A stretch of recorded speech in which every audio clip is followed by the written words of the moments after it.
नमस्कार मंडळी, आज मी तुमच्यासोबत one of my favourite recipe share करणार आहे, पिठी भात. जे कोकणातले आहेत त्यांना माहीतच असेल की पिठी भात किती भारी लागतो ते. मी कोकणातली नाही आहे, पण लहानपणापासून मावशीकडे भरपूर पिठी भात खाल्ला आहे, त्यामुळे मला तो प्रचंड आवडतो. आणि आज मला खूप जास्त पिठी खाण्याचं क्रेविंग होत होतं आणि यूट्यूबला रेसिपी बघितली.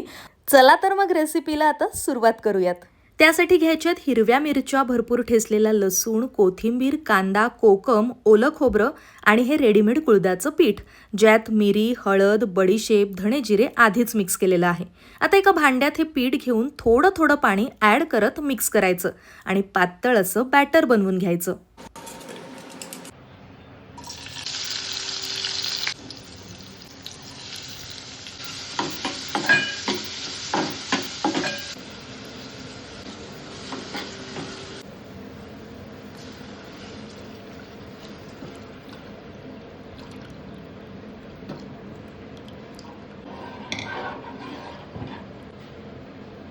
आता या स्टेजला येऊन आपल्याला हे मिश्रण सतत ढवळत राहायचं आहे, नाहीतर या मिश्रणाच्या ना अशा गुठळ्या तयार होतात.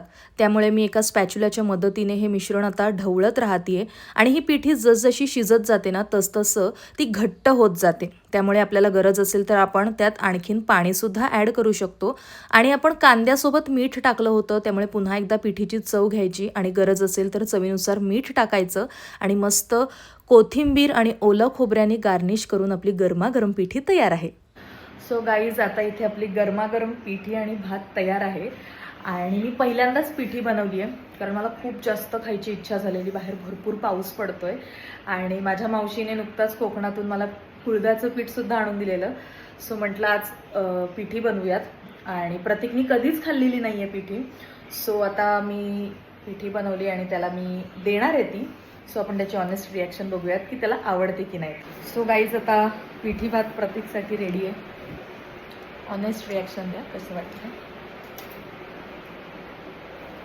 फर्स्ट टाइम खातोय मी, नक्कीच चांगलं असेल.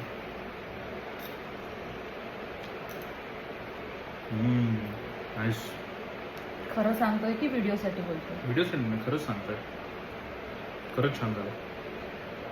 भारी वाटतं की नाही? एकदम भारी.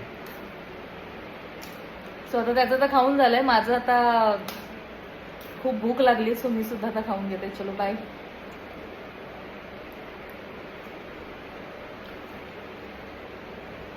Good job.